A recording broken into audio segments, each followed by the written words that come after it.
FIFA have already scrapped this sell-off plan. Do you hear that that's accurate? Yep, that's absolutely accurate. And I've got a bit of a statement here from FIFA. Just in brief, what Gianni Infantino has said is that the plans have been scrapped.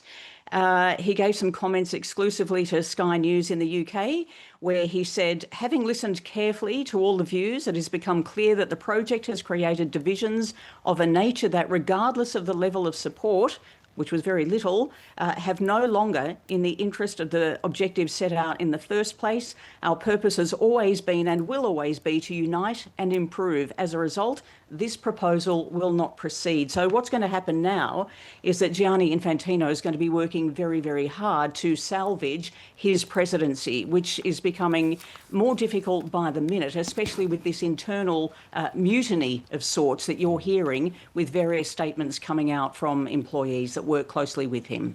So how can he survive this from here? And what have you made of that statement that FIFA released, Tracey? Well, look, I think we have to take a closer look at all of this and sort of dive into the rubbish, if you want to, and dig around for what's really there. There's a real culture clash that has happened in this event. We've got the way sport is run in Europe. And let's not forget that many of the the most successful leagues in the world come from Europe. And many of the clubs that play in them work under the same model that Gianni Infantino was actually advocating for FIFA, and that is private equity investment. So it all seems a little bit weird, and there's a bit of a pile-on. There's lots of politics at play here. But obviously, when you look at the top leagues in the world and what they return in a financial sense, they all come out of America, and they all run on this sort of model. So clearly, in the lead-up to this World Cup, Infantino's looked at that and thought, OK, there might be some room here for further growth inside FIFA. But there comes a point, I think, where some people have jumped on and said, well, is further growth really necessary? We're already a juggernaut.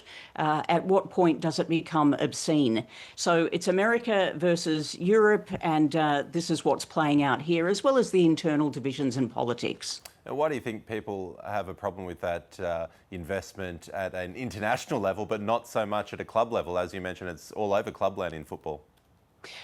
I think we can't discount the fact that there's personality politics at play here. And as soon as the name Kushner was associated with it, that is Joshua Kushner, who is the brother of Jared Kushner, who is the son-in-law of US President Donald Trump, even though they vote on different sides of the political spectrum, already it had an aroma about it, a stench about it, that many people just went, no, not on. We're not doing business with that family for these particular reasons. And so I think all of that has played into it as well. I mean, the sorts of political divisions we're seeing around the world geopolitically, in many, many circumstances, we are now also seeing played out in the biggest sport in the world, football. And it's pretty rare for the associations to completely kind of oppose FIFA on anything. Is this causing a shift in the power dynamics in world football in general and maybe taking away some of FIFA's stranglehold on power? Well, I think this was an arm wrestle from the start, FIFA trying to assert its authority. Gianni Infantino has overseen a period of growth for the game. We know that. The rise of women's football as well cannot be discounted. The number of teams expanding inside the FIFA World Cup, and he wants to expand that further.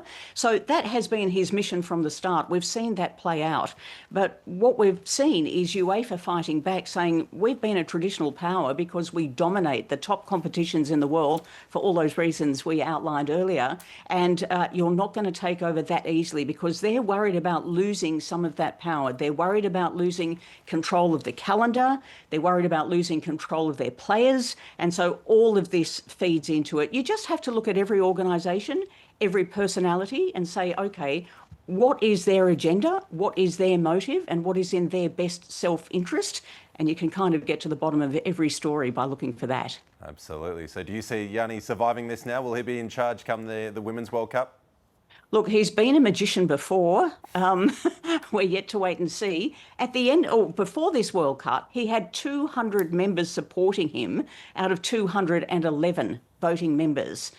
This is going to put a dent in that, but who knows what he can salvage between now and the election, which is in March next year. It's looking untenable given the wave and the narrative that we're witnessing, especially in Western press and Western media. But, you know, you can never discount anything here. There'll be backroom deals being done everywhere, and we'll see what comes out of it.